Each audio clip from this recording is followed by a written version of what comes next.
Hakozwe byinshi ku mpano z'Abanyarwanda, ariko uko bwije nuko buke hagaragara abantu bakora ibitamenyerewe mu Rwagasabo. Usibye aba barabyiboneye n'amaso cyangwa bakabibwirwa mu nkuru mbarirano ko abanyamahanga bakora ibitakwiyumvishwa mu bwenge bw'abantu, nko kugenda ku migozi ifite imibyimba bigoye kubonesha ijisho. Bamwe ntibiyumvisha ko byabaho mu Rwagasabo.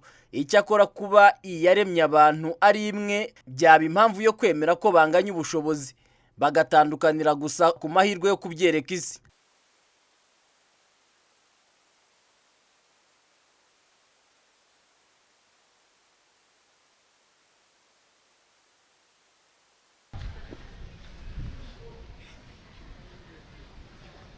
Rwabukamba Nkusi, umunyarwanda uvuka mu karere ka Huye ariko wigeze kubi Burundi, yiga imyuga mu kigo cya IPRC Kicukiro kandi nabyo abikora neza.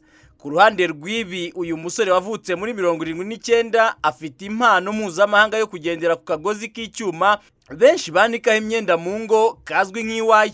Uyu mugozi amanika mu metero ziri hejuru yenye, awunyuraho ntahafashe kandi akabikora mu gihe gisaga iminota 30 ku burebure bugera kuri metero 10.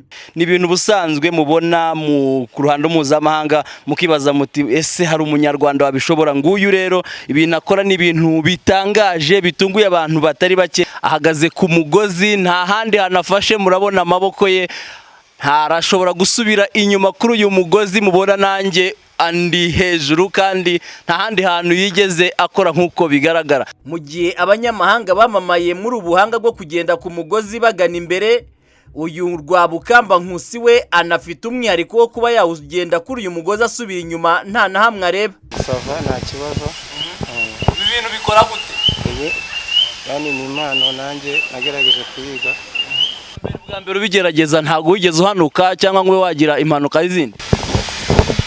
Bigerageza bwa mbere narahanutse, byo ntabwo ari ibintu bitangaje. Ubwo twamusangaga mu kigo cya IPRC agitangira kugenda kuri uyu mugozi, benshi bagize ubwoba bazi ko aza guhanuka, ariko mu minota isaga 30 nta kibazo yagize kuko ngo yabimenyereye. Icyakora abandi bikanze bati, no kuvuga ngo nkimubona nabanje kugira ngo afashe ku biti hejuru, numva ngizemo akantu kakikango, negereye mbona ari kugendera ku mugozi, numva ni ibintu bintangaje. Mbanza kwibaza niba koko ibintu arimo akora, niba koko ari umuntu, niba atari jini ndimo mbona. Nyuma uko nakomeje kwitegereza naje kubona nyine ari kubikora nk'ibintu nyine nk'impano yiwe afite.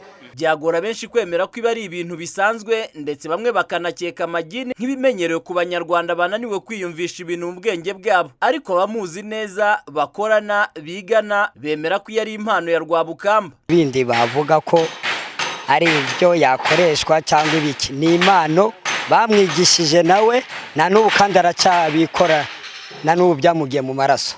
We yabuze ubushobozi bwo ko umuntu yamufasha, ariko abonye umuntu wagirane wamutera inkunga n'abandi yabigisha.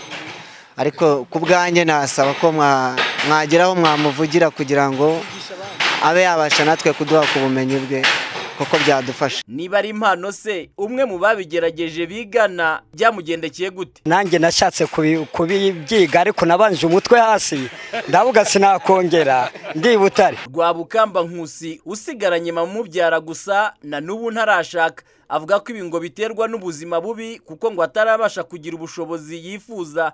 Icyakora ngo afashijwe yakuza iyi impano kandi akagira n'aba yigisha.